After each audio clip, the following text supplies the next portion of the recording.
George Gruhn has been operating his business here on 8th Avenue since 2013. Now for this piece, we wanted to talk to someone who's not only been in Nashville most of his life, but who's also operated a business here and seen the changes, both good and bad.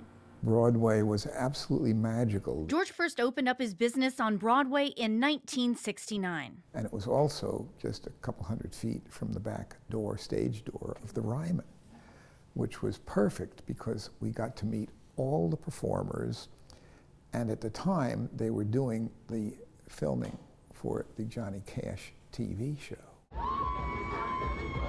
But his opinion on Broadway now, like the city, has changed pretty drastically. Lower Broadway, I feel, has evolved into one of the levels of hell in Dante's Inferno, and I want nothing to do with it.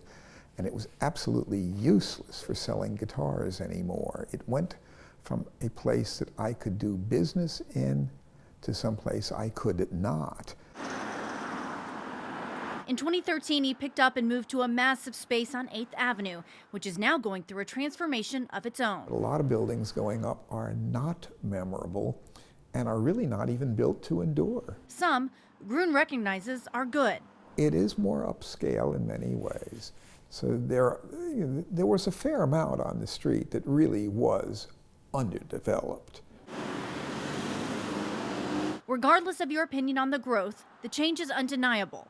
Nashville historian David Ewing. Some of the staples of 8th Avenue we've lost: Douglas Corner, Grimey's, and Bolton's Hot Chicken, but they've been replaced with some new businesses, and the area has a whole lot more residential. Further up 8th Avenue, the old movie theater, renovated and restored to a now favorite Nashville restaurant, Cinema, which is surrounded by new condos and apartment buildings. But it's not all new Nashville. Staples like Zany's in the same spot for more than 30 years. The thing I love about 8th Avenue is the architecture and the kind of, 1 and 2 story buildings and kind of the feel of kind of how it was 20 years ago or 50 years ago, that there's still some authenticity to the street and the block. Perhaps the most authentic of them all, Mr. Gruhn himself, who has an affinity for antiques, whether it's guitars, artifacts, or buildings. If well cared for, they last.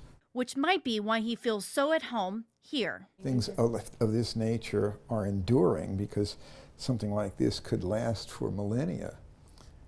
Good guitars will last a long time with proper care.